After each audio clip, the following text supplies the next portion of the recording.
Hello दोस्तों, आप सुन रहे हैं रेडियो आसमां और मैं हूं साकेत सोनी। मैं लाया हूं आपके लिए बिजनेस अपडेट, व्यापार की बातें और स्टॉक मार्केट की हलचल। शुरुआत करते हैं तेल के दामों से।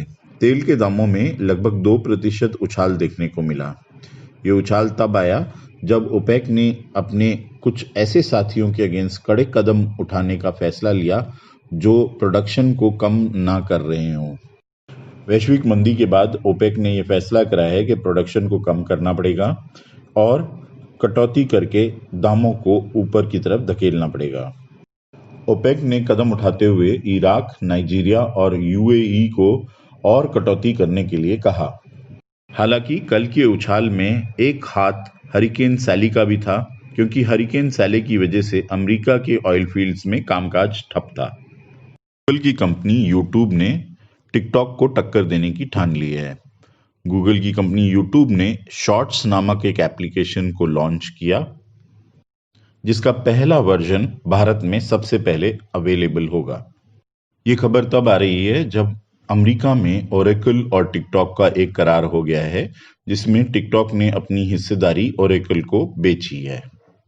साथ ही पिछले महीने इंस्टाग्राम ने एक और एप्लीकेशन का अनाउंसमेंट करा था जिसका नाम रील्स है, वो भी टिकटॉक को टक्कर दे रही है।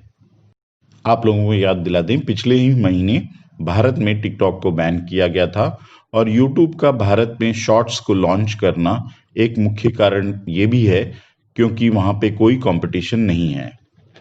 अब एक रोचक ट्रेंड जो आ रहा है अमेरिका के कैपिटल मार्केट्स से। इस साल 8 महीने में लगभग 81 आईपीओ ने अमेरिका में $33 बिलियन उठाए हैं, जो कि एक स्पेशल पर्पस एक्विजिशन कंपनी के जरिए उठाए गए हैं। इसी के तहत रिचर्ड ब्रैंसन की वर्जिन अटलांटिक ग्रुप का मानना है कि वो भी ऐसे आईपीओ के जरिए $400 मिलियन उठा सकते हैं, क्योंकि कोविड-19 के दौरान कई ऐसे बिजनेसेस हैं जो काम नहीं कर रहे और कैपिटल है जो कि कहीं भी लगाई नहीं गई।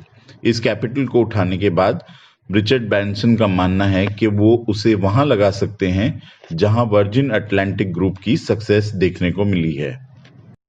ब्रैंसन ने कहा कि वो ये $400 मिलियन का इस्तेमाल अपने ट्रैवल, लीजर, एंटरटेनमेंट और फाइनेंशियल सर्विसेज बिजनेस में करेंगे। भारतीय कंपनी डॉक्टर रेड्डीज लैब्स ने कहा है कि एक मुकदमेबाजी के दौर के बाद ब्रिस्टल मायर्स स्क्विब के साथ उनका एक करार हो गया है और इस करार की वजह से अब अमेरिका में वो लीनालिडोमाइड नामक दवाई को मार्च 2022 के बाद बेच सकते हैं। भारतीय रेल से खबर आ रही है कि एयरपोर्ट यूजर चार्जेस की तर्ज पर अब वो भी रेलवे स्टेशन यूजर चार्जेस लगाने वाले हैं। भारतीय रेल ने लगभग 1000 ऐसे रेलवे स्टेशन की लिस्ट बनाई है जिस पर कि ये यूजर चार्जेस लगेंगे। इन यूजर चार्जेस की फीस से मिले पैसे से भारतीय रेल अपने ग्राहकों को अच्छी सर्विस देने की उम्मीद करती है। अब जान लेते हैं बाजारों का हाल। कल बाजार चौतरफा गिरावट के साथ बंद हुए। इसका मुख्य कारण ये भी था कि फेडरल रिजर्व के चेयरमैन ने कल एक घोषणा की जिसमें कहा कि मंदी थोड़े ज्यादा लंबे समय के लिए रह सकती है। उन्होंने कहा कि मंदी के पूरे आसार लगभग 2022 के अंत तक रह सकते हैं।